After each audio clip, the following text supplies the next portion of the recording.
Good night Venky. నందు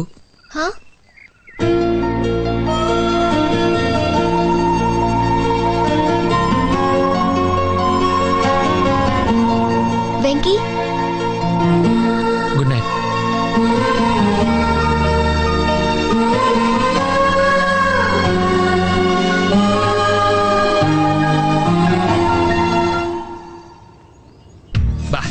పెళ్లికి వచ్చిన దగ్గర చూస్తున్నాం మావా, ఓన్లీ ముసలాళ్ళు, full black and white, colour లేకుండా పోయింది మావా లైఫ్ లో. అందుకే ఇవాళ ఈవినింగ్ రిసెప్షన్ అరేంజ్ చేశా. Only young boys and girls. ఒక్క తెల్ల వెంట్రు కూడా కనిపించకూడదు, స్ట్రిక్ట్ రూల్స్ పెట్టా. ఓకే. అబ్బా దాని చూడు, ఈ ఉందరా ఫిగరు. రే పెళ్ళి 12 గంటలు కూడా అవ్వలేదు, అప్పుడే మొదలెట్టేసావా? దాని దారి దాందే, దీని దారి దీందే. ఎక్స్క్యూజ్ మీ, మీరు భోంచేశారా?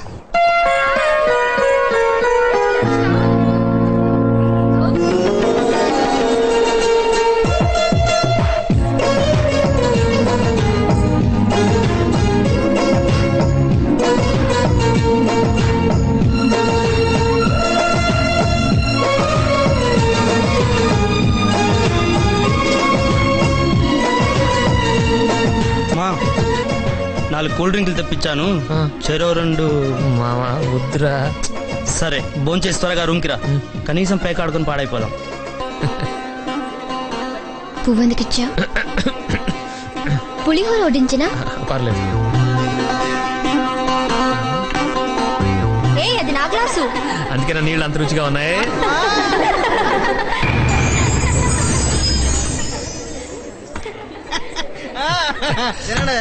ఈసారి మారదులే.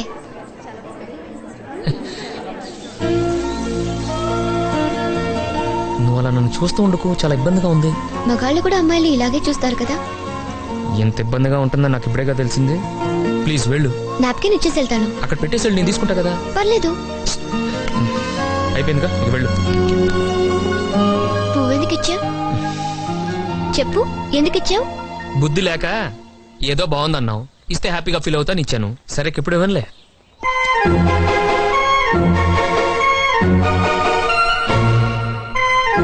చెయ్యి వదులు. వదలను. ఏం చేస్తావు? ఏం చేస్తాం? కాళ్ళు పట్టుకొని బతిమాలతాం. చేయి పట్టుకొని పిలుస్తుంటే కాళ్ళు పట్టుకుంటానంటావేంటి నువ్వు? దీనేమంటారో తెలుసా? చేయి చేసుకోవటం అంటారు. పాణిగ్రహణం అంటారు. ఒక అమ్మాయి ఎడం చేయి, ఒక అబ్బాయి కుడి చేయి కలిస్తే పెళ్ళైపోయినట్లే. నువ్వు ఇలాంటి కొత్త రూల్స్ పెట్టు. నాకు తెలిసినంతలో 3 ముడ్లు వేస్తేనే పెళ్లి. ఏం తింటున్నావే నువ్వు? చేయి వదలను కదా అని హ్యాపీగా ఫీల్ అవ్వకు. నిన్ను వదలను.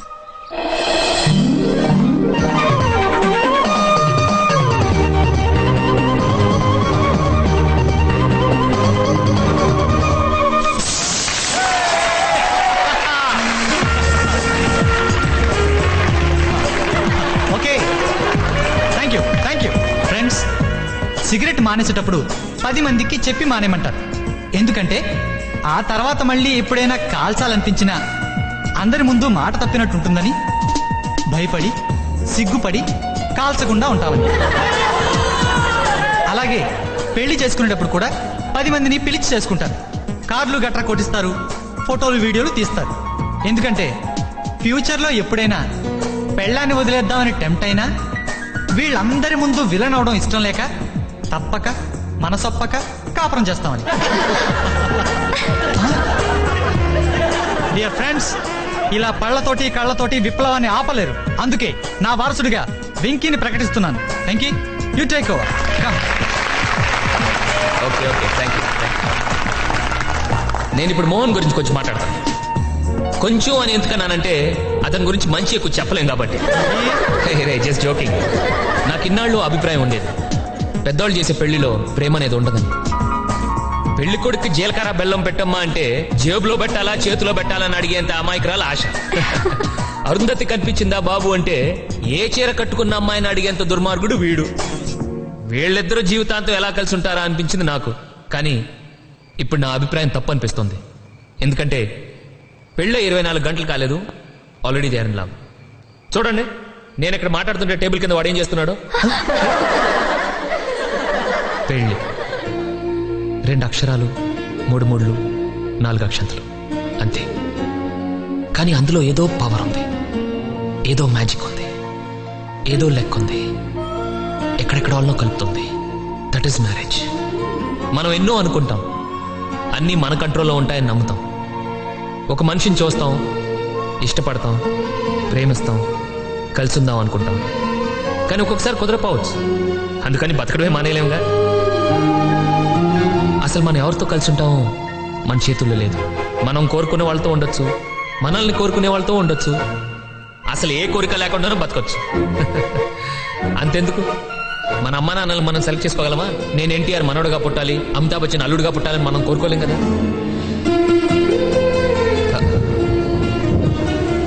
వర్షం, కనీసం వర్షం ఎప్పుడు పడాలో కూడా మనం కోరుకోలేం. అది కురిస్తే మనం ఏ చెట్టుకి ఎందుకో పరిగెత్తాలి, తప్పదు. So life is a compromise.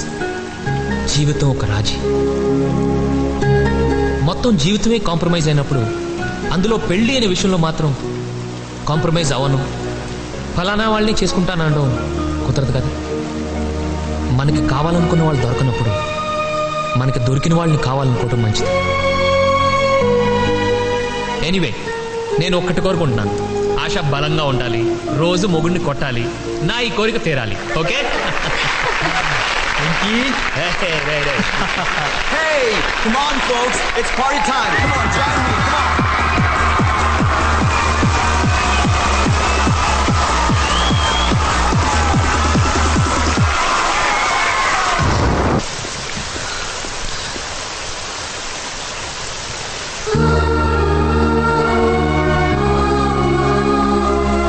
ఎందుకు ఇలా చేస్తున్నావు నువ్వు? ఒక క్షణం చాలా దగ్గరగా ఉన్నట్టు అనిపిస్తావు, ఒక క్షణం అస్సలు పరిచయం లేనట్టు ఎంతో దూరంగా ఉండిపోతావు. ఒక్కోసారి నీతో ఏదైనా మాట్లాడొచ్చు అనిపిస్తుంది, ఒక్కోసారి ఏం మాట్లాడాలన్నా భయం వేస్తుంది. ఎందుకు? నువ్వే బాధ పెడతావు, నువ్వే ఓదార్స్తావు, ఒక్కోసారి నవ్విస్తావు, ఒక్కోసారి ఏడిపిస్తావు. నన్ను ఎందుకు ఇలా హింసిస్తావు? ఎందుకు అనిపించేదాన్ని చేస్తున్నావు? అసలు నా లైఫ్ లోకి ఎందుకు వచ్చావు? వై వెంకీ, ఎందుకు ఇలా చేస్తున్నావు? ఎందుకు ఇలా చేస్తున్నావు? చెప్పు.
వంటలన్నీ బాగుండాలి, ఏ మాత్రం తేడా వచ్చినా ఒక రూపాయి కూడా ఇవ్వని జాగ్రత్త. అలాగే ఎవరివిడ? వంట ఆవిడ. వంట ఆవిడ వండుతుందో తింటుందా? వింటే తంతుంది. వెలికిచ్చి చూపించండి. నమస్కారం అండి. నమస్కారం. ఆవిడ మా ఆవిడ. ఓ మాట అడుగుతాను, ఏమనుకోకండి అయ్య గారు. హైట్ తప్ప ఏం అడిగినా ఏమనుకోను. మీది లవ్ మ్యారేజ్ అండి? Love marriage. కాకపోతే ఆవిడ వేరే వాడిని లవ్ చేసింది, వాడి హ్యాండ్ ఇచ్చాడు, నేను చేసుకున్నా. పద్మ అక్క, ఎవరొచ్చారో చూడు. హాయ్. ఏంటది అలా చూస్తున్నావు? ఈసారి కూడా నిశ్చితార్థానికి చేసినట్టు అంతా అయిపోయాక వస్తాననుకున్నావా? నాకు నీ పెళ్లి మొన్నే చేసినట్టుంది, అప్పుడు నా కూతురు పెళ్లి వచ్చేసిందా అని ఆలోచిస్తున్నాను. ఆడపిల్లలకు అన్ని విషయాల్లోనూ తొందరే వదినా. స్పీడ్ గా ఎదగడం, స్పీడ్ గా పెళ్లి చేసుకోవడం, స్పీడ్ గా పిల్లల్ని కనడం, స్పీడ్ గా ముసలాడైపోవడం. ఇంతకీ పెళ్లి కూతురు ఎక్కడ? పైనుంది. పైనుందా?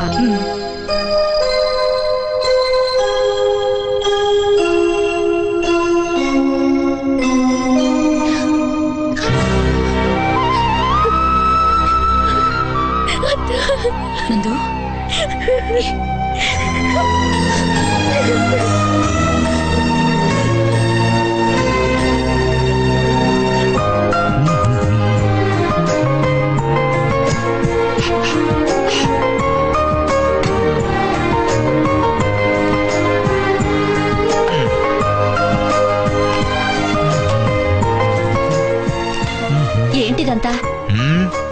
చాలా సంవత్సరాల తర్వాత శాఖరం వస్తున్నాడు కదా, చిన్న వెల్కమ్ పార్టీ వాడి కోసం. మీకు తాగాలనిపిస్తే తాగండి, అంతేగాని అన్నయ్య వస్తున్నాడు చెల్లెలు వచ్చిందని వంకలు చెప్పొద్దు. అంటే ఏం నీ ఉద్దేశం? నేనేమన్నా తాగబోతుంది అనుకుంటున్నావా? అనుకోవడం ఎందుకు, నిజమేగా. ఇదిగో, నేను నీకు పెళ్లికి ముందే చెప్పాను నాకు ఈ అలవాటు ఉందని. మరి ఎందుకు చేసుకున్నావు? అందరు ఆడపిల్లలాగే నేను పెళ్ళయ్యాక మీ చేత మాన్పించగలను అనుకున్నాను. ఓహో, నీ మీద నీకు అంత నమ్మకమా? అప్పట్లో అలా అనిపించేది. మరి ఇప్పుడేమనిపిస్తోంది? మిమ్మల్ని మానేమండం మానేసి మనశ్శాంతి కోసం నేను కూడా మొదలెడితే బాగుండి అనిపిస్తోంది. ఏయ్.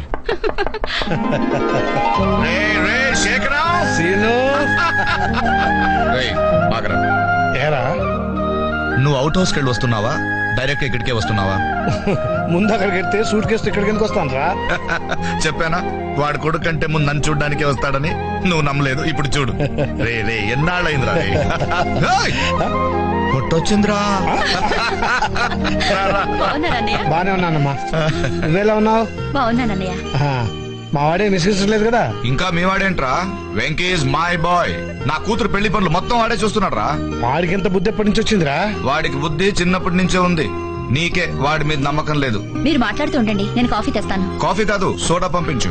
మమ్మీరా, వాడు అలాగే అంటాడు కానీ నువ్వు వెళ్ళి మంచి కాఫీ పంపించు. ఏంట్రా నీ చల్లాయమని జెంటిల్మెన్ వేషాలు వేస్తున్నావు? ఉరకగా పట్టుపక్కల మంది ఏమిటి?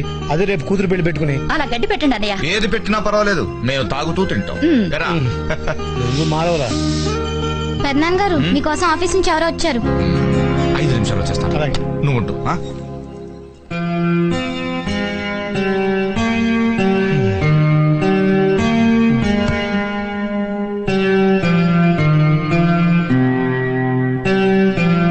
ఏం చేస్తున్నారా? పందిరి కోసం గొయ్యి అవుతున్నాను సార్. అది పెద్ద అయిపోద్దామరా. కిచెన్ లో చెంచాలని ఉంటే దాంతో ట్రై చేయి. ఎల్లి కొనుప పట్టుకురాపో. ఏమండి బాగున్నారా? వచ్చిన దగ్గర నుంచి కనిపించలేదు. పెళ్లి కదా, బిజీగా ఉండి ఉంటారు. అరే పూలు కావాలా? మీరెలా, నేను పంపిస్తాను. రే బంతి, ఇంత బాగా ఎలా నటించగలుగుతున్నావయ్యా నువ్వు? అసలు ఏం జరగనట్టు, ఏమీ కానట్టు ఇంత మామూలుగా ఎలా ఉండగలుగుతున్నావు? అందరూ నీలా ఉండలేరు కదా, అందుకే అప్పించింది అక్కడ గదిలో పడి ఏడుస్తోంది. నేను నిన్నేమనలేదు, తప్పంతా దాందే. నిశ్చితార్థం అయిపోయాక ఇంకొకరిని ప్రేమించడం చాలా తప్పు. ఒకవేళ ప్రేమించినా అతనితో చెప్పడం ఇంకా పెద్ద తప్పు. కానీ ఇవన్నీ దానికి తెలియవు. నువ్వంటే గొప్పవాడివి కాబట్టి ఎంతో సంస్కారంతో దాని జీవితం నాశనమైపోకుండా ఈ పెళ్లి జరిగేలా చూస్తున్నావు. అందుకే నీతో మాట్లాడలేక వెళ్ళిపోతున్నాను. నీ గొప్పతనం ముందు నిలబడలేక వెళ్ళిపోతున్నాను. ఎందుకయ్యా మీ మగాళ్ళంతా ఇంత పిరికి వాళ్ళ బిహేవ్ చేస్తారు? ఒక ఆడపిల్ల తనంతట తానొచ్చి నువ్వు లేకపోతే చచ్చిపోతానని చెప్తే సమాధానం చెప్పే ధైర్యం కూడా లేదా నీకు? ప్రేమించిన మా పెళ్లికి పందిలేయడం అంటే గొప్ప త్యాగం చేయడం అనుకుంటున్నావా? ఒక్క విషయం గుర్తుపెట్టుకో, మనుషులు పుట్టాకే సాంప్రదాయాలు పుట్టాయి, సాంప్రదాయాలు పుట్టాక మనుషులు పుట్టలేదు. నీతో పెళ్లి జరగకపోతే నందు ఆత్మహత్య చేసుకుని చచ్చిపోకపోవచ్చు, కానీ బ్రతికున్నంత కాలం ప్రతిరోజు చస్తూనే ఉంటుంది. అప్పుడు దాని కంట్లోంచి వచ్చే ప్రతి కన్నీటి చుక్కకి నువ్వే సమాధానం చెప్పాలి. నువ్వే.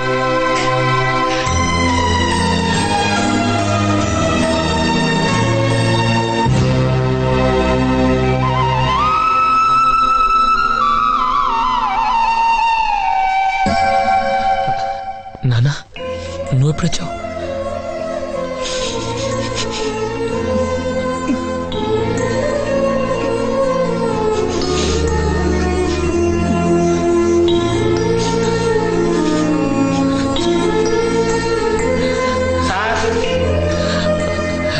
ఇప్పుడే వస్తాను. ఎస్ ఎస్, అలాగే sir. Okay okay sir, no problem.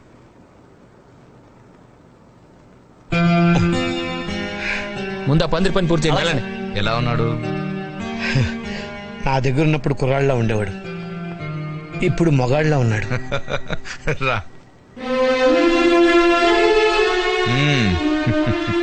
Com calm calm calm. చూసావా ఎలా ఉన్నావని అడగవేంట్రా?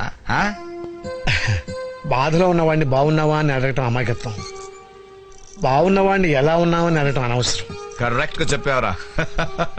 వెంకీ, ఈ రోజు మగ పెళ్లి వారు వస్తున్నారు కదా, విడుదల సంగతి ఏంటి? మాట్లాడేశాను, అడ్వాన్స్ కూడా ఇచ్చేసాను. మరి ఈవినింగ్ భోజనాలు? కేటరింగ్ చెప్పాను. సాయంత్రం వాళ్ళు వచ్చాక వాళ్ళకి ఏం కావాలో ఆర్డర్ తీసుకుని వండమన్నాను. ఇంకా మండపం డెకరేషన్ రేపు మార్నింగ్ స్టార్ట్ చేస్తారు. పూలు దండలు ఆర్డర్ ఇచ్చేసాను. పెళ్లి కొడుకు ఫ్రెండ్స్ హోటల్ రూమ్స్ బుక్ చేశాను. ఒక వీడియోగ్రాఫర్ వాళ్ళు వచ్చిన దగ్గర నుంచి వాళ్ళతోనే ఉంటాడు. మార్నింగ్ పెళ్లి కొడుకుని చేయడం దగ్గర నుంచి అన్ని అతనే కవర్ చేస్తాడు.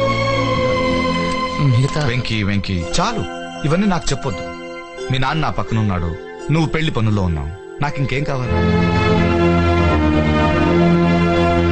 నీకేది నచ్చితే అది చెయ్యి, కానీ ఒక కండిషన్, మగ పెళ్లి వారి దగ్గర నుంచి మనకు మాట రాకూడదు.